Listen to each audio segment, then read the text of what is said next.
Kita tunggu saja lah. Para kandidat merumuskan gagasannya akan seperti apa, ini kita tunggu. Kok kita malah belum dengar ini suara Pak Suswono ya, wakilnya Kang Emil. Meneng wae jajaran duwe program apa-apa mau ikat-ikut tok rubuh-rubuh gedang, wah repot.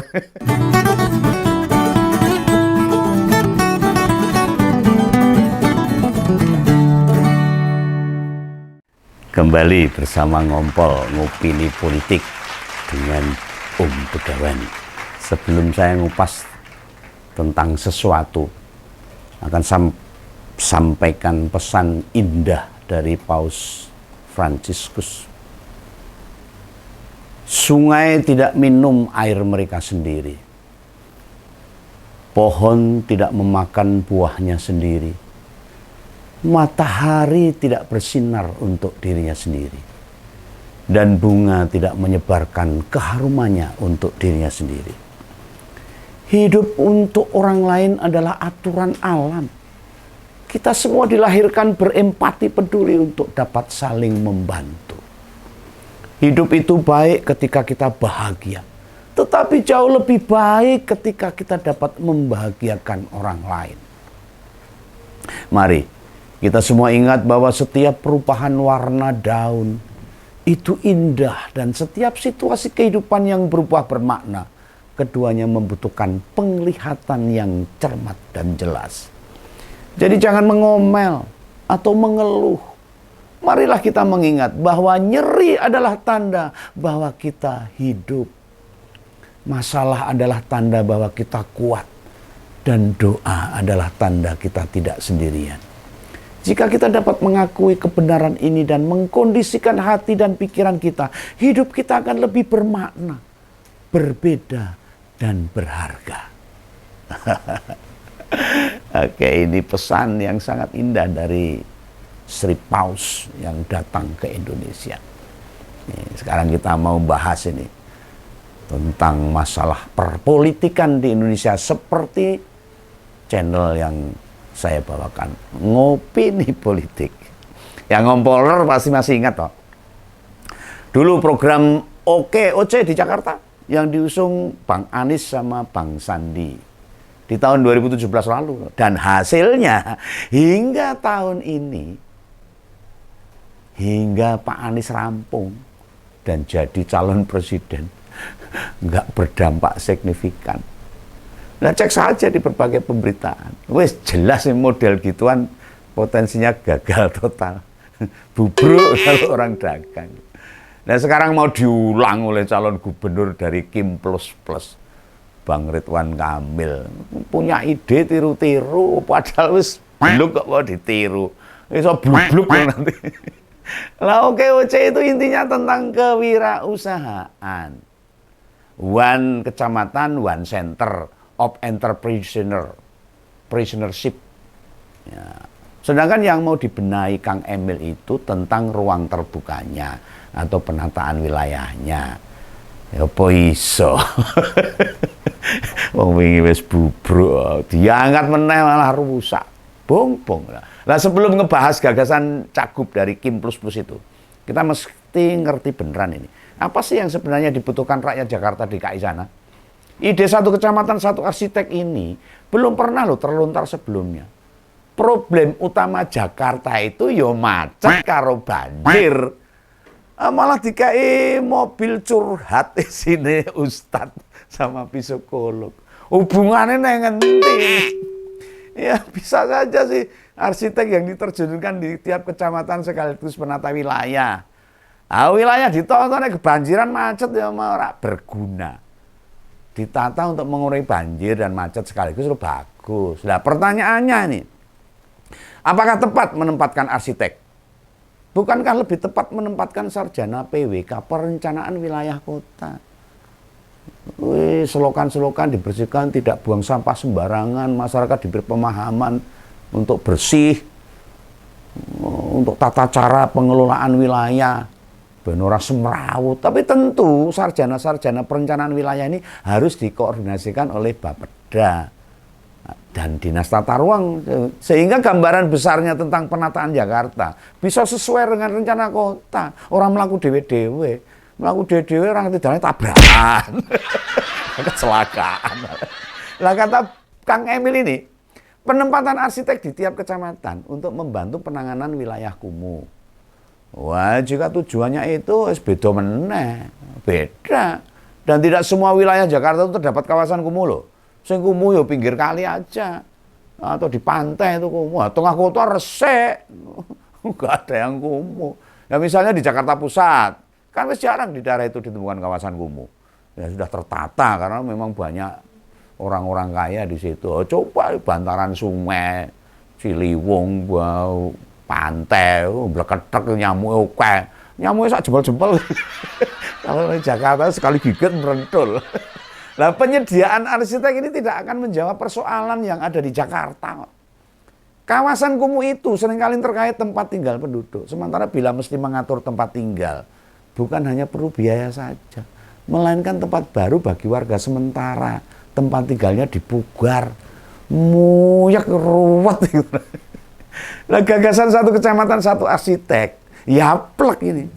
Podo sama setali tiga uang dengan OKOC. Ini program proyek tidak berdasarkan pengkajian gitu loh. Nah, ini bukan berarti Om Begawan nggak setuju wilayah kumuh dibenahi. Oh, setuju no. Nah, tapi sebab kadang munculnya itu wilayah kumuh tidak selalu persoalan ekonomi saja loh. Namun juga persoalan lain, faktor lain. Bisa juga misalnya ini mentalitas atau karakter orang di setiap wilayah. Kan ada yang tertib menjaga lingkungan. Nah, tapi ada yang abe pada kewajiban. Buang sampah neng kali, ya, BAB beberapa tempat. Jadi remuk gitu loh. Tidak bisa menjaga lingkungan, jalan-jalan rusak karena tidak dijaga, tidak diperbaiki. Dan di Jakarta itu kan lulu gue. Nggak pernah ada sebuah keterikatan sosial seperti di Jawa Tengah. Gotong royong, kerukunan, saling kepedulian hampir tidak ada. Lulu gue. Ini susah karakter seperti ini. Nah, bila melihat beberapa sungai atau selokan di Jakarta penuh sampah karena buang sampah sembarangan, tidakkah itu memperlihatkan bila tingkat kesadaran warga perlu ditingkatkan? Itu yang diberi pemahaman dulu. Lah mau bagaimanapun untuk menangani Jakarta ini, DKI ini, akan jadi PR besar dan berkepanjangan terus-menerus. Harus potong-sepotong ben rampung. Wow, bedeng wis rampung. Kocar kacir. Nah, melihat perjalanan gubernur-gubernur yang pernah menjabat di sana itu. Yang dari dulu dari Ali Sadikin sampai terakhir Bang Anies ini. Nah, ini konsep Pak Ahok itu yang paling konkret. Sejak Pak Ali Sadikin baru Pak Ahok yang terlihat perbedaan menangani kondisi Jakarta. Lainnya ya hanya sebatas formalitas saja. Ada program, ada pembenahan, tapi tidak menyentuh persoalan yang utama di sana, yaitu banjir dan macet. Jakarta yang banjiri teratasi, macetnya teratasi, lancar. Wah, ibu kota. Mbok saiki ibu kota ini pindah IKN. Tapi IKN ya mbok tinggal prungo malah jadi medeni. Nah, tapi untungnya ini Pak Ahok itu masuk di tim kampanyenya Pak Pramono sama Bang Dul Rano Karno. Wah, ini yang saya tunggu-tunggu ini. Moga-moga Bang Anies juga masuk lah, biar kuat dan bisa memberikan masukan untuk pembangunan Jakarta ini. Kita sih belum mendengar secara rinci nih, apa yang mau mereka usung.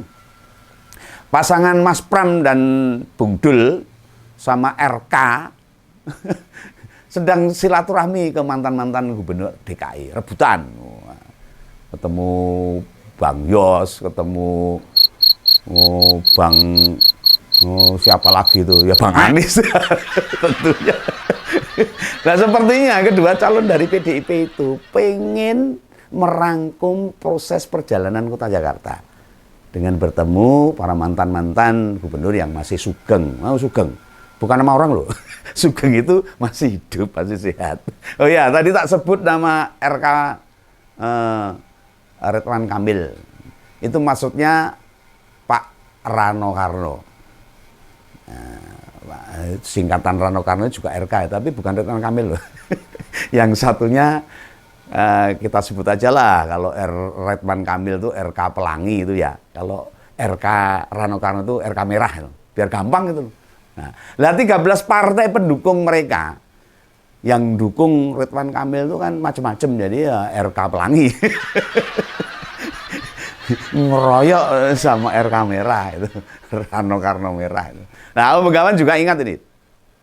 Zaman Pak Anies pernah terlontar kartu Jakarta Jomblo. Ini kartu Jakarta Jomblo apa urung tahu pasaran ini kartunya ini. Nah, sesuk golek yang merah itu. Biar bisa bermesra-mesraan ini. Ini serius urusan pemerintah. Kok kayak gituan bisa jadi program, ayo lucu lah.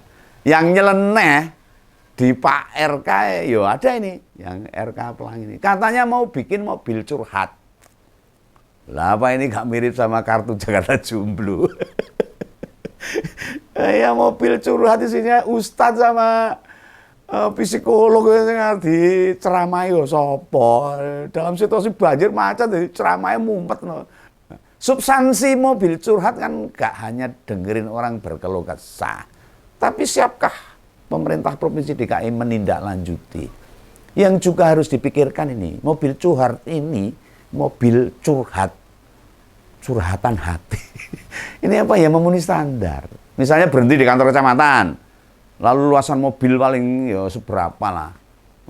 Masyarakat sudah datang, suruh curhat. Lalu karena kecamatannya kena macet, pas hujan banjir, wegah nih kecamatan. Gue seneng ngomah ngopi loh. Iya toh. Nah ingat loh, yang diurus itu manusia dengan kompleksitas masalah yang rumit, ruwet, bundet. Banyak masalah. Apalagi warga DKI. Jangan sampai saat curhat antriannya lama, mesti wegah.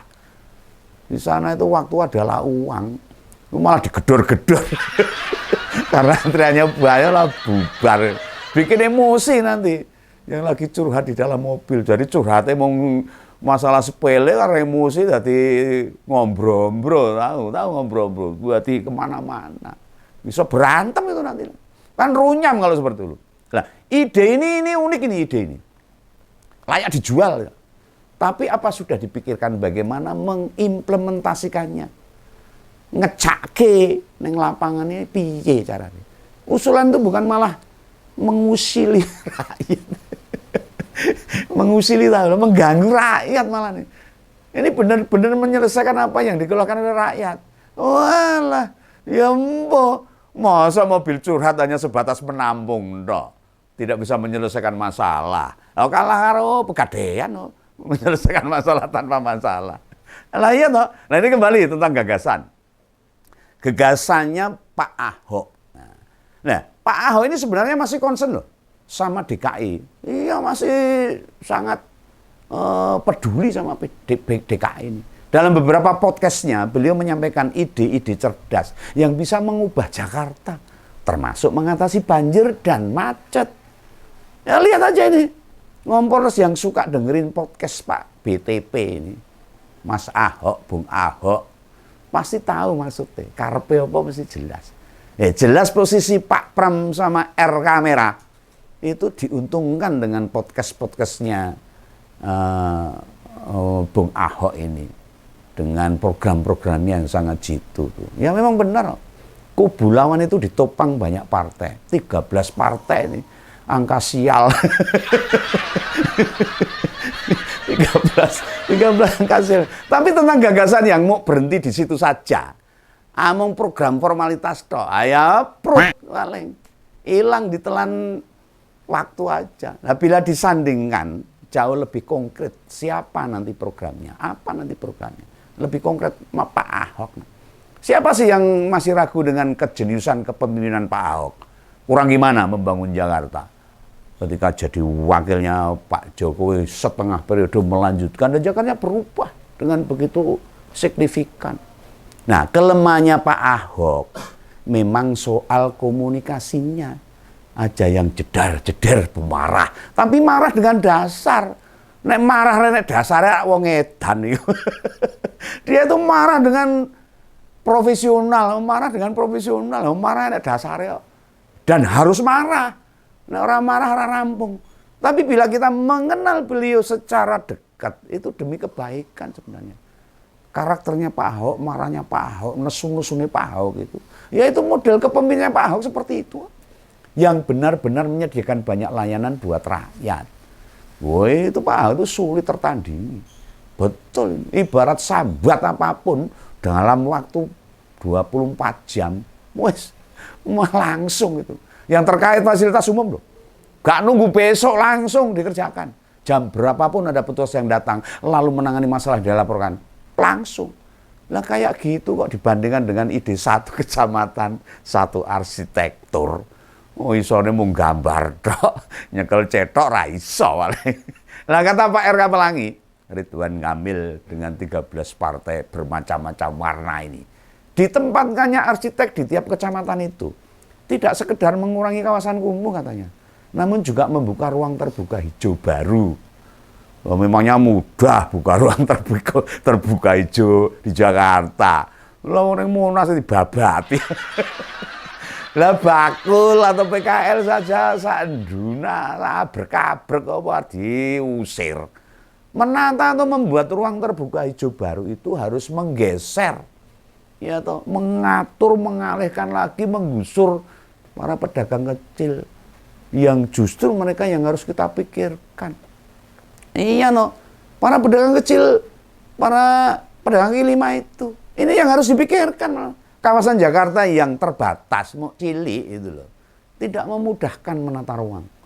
Lalu kebutuhan lebar jalan di mana-mana, sekali ada kemacetan, ngefeknya bisa berimbas ke jalur yang berada 5 km dari titik kemacetan itu. Semacet yang gini, kono melu macet. Repot tuh kalau di Jakarta itu. Nah ini tentu bukan soal banyaknya transportasi yang diperlukan itu. Kesadaran rakyat. Mau atau tidak diatur dan mengatur diri sendiri. Berdisiplin dalam memaknai hidupnya. Buang sampah tidak sembarangan gitu. Yo nek numpak motor yo ngatur waktunya dan sebagainya. Memakai transportasi fasilitas umum ben ora nggo kendaraan dhewe akhirnya terlalu banyak yang ada di jalan. Nah, akhirnya masyarakat pemerintah harus memberikan pemberian subsidi penggunaan KRL. Termasuk para komuter dari luar Jakarta itu. Memang sudah sangat tinggi ini. Hanya masih butuh ditingkatkan lagi. Kita tunggu saja lah. Para kandidat merumuskan gagasannya akan seperti apa ini kita tunggu. Kok kita malah belum dengar ini suara Pak Suswono ya, wakilnya Kang Emil. Meneng wae jajaran duwe program apa-apa mau ikat-ikut tok rubuh-rubuh gedang repot. Lah kok diajak tuh pasangannya, dikasih kesempatan bicara. Jangan hanya Bang Kamil aja yang ngomong, agar para pemilih warga Jakarta tuh ngerti gagasan-gagasan yang ada di kepala calon wakilnya itu. Nah lihat tuh Pak Pram sama Bang Rano Karno RK Merah itu. Mereka bareng itu bersilaturahmi pada para mantan gubernur ngomongnya gantian. Enak didengar tuh. Oh Bang Rano Karno bintang film mau ngomong sidik nyenengke.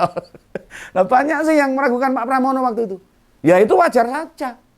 Justru bila ragu dengan Pak Pram malah tidak beban. Mas Pramnya tenang-tenang aja. Kuda hitam akhirnya. Yang pasti nih, Mas Pram itu politisi kamaan. Senior banget itu. Pernah jadi sekjen PDIP dan sampai menjadi anggota kabinet Pak Jokowi 10 tahun 2 periode. Renek masalah bersih, clear. Nah, dengan pengalaman eksekutif maupun yudikatif. Eksekutif, legislatif, masa sekelas menteri sekretaris kabinet dianggap gak kredibel buat nyalon gubernur. Alasan digulai kaya apa ini. Itu ya, urusan pegawai ya. Jangan lupa kata indah dari Sri Paus Fransiskus. Dimaknai dan dijalankan dalam kehidupan kita sehari-hari. Salam pegawai, salam ngobrol. Dadah.